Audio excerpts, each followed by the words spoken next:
Across the Tiber River from the ancient Jewish sector of Trastevere, Rome, is the Church of San Paolo alla Regula, where here two of the greatest men became friends, according to 4th century records.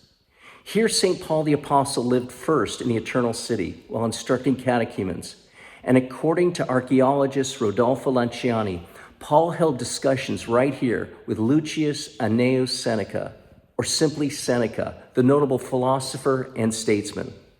Now, although Seneca never converted, evidence of Paul's influence upon the Annaeus family, Seneca's family, comes from his ancestors buried in Ostia Antiqua, who bore the names Peter or Paul or both.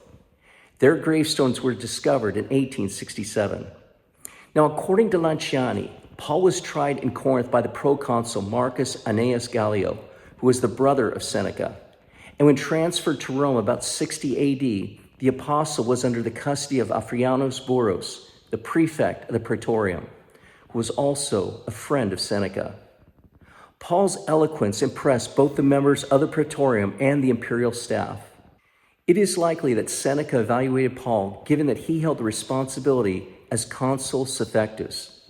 Now, as persecutions of Nero were underway, Tacitus in his Annals writes that the wicked cruelties inflicted upon the Christians elicited much public pity and indignation against Emperor Nero.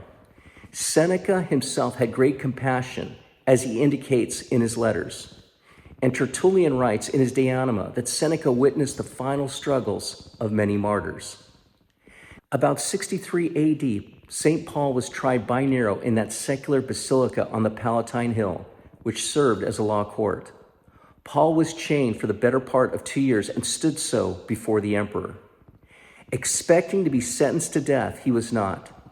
Nero received documents of Paul's case and acquitted him initially.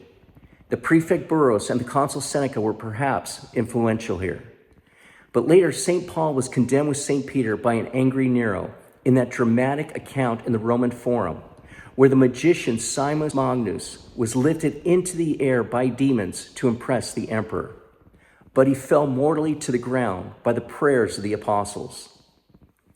On April 12, 65 AD, Seneca was forced to commit suicide for the Pisonian conspiracy to assassinate Nero, though he may have been innocent.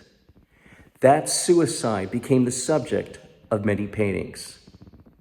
May this great poet, statesman, and sympathizer of Christians, Seneca, rest in peace. And God be with you.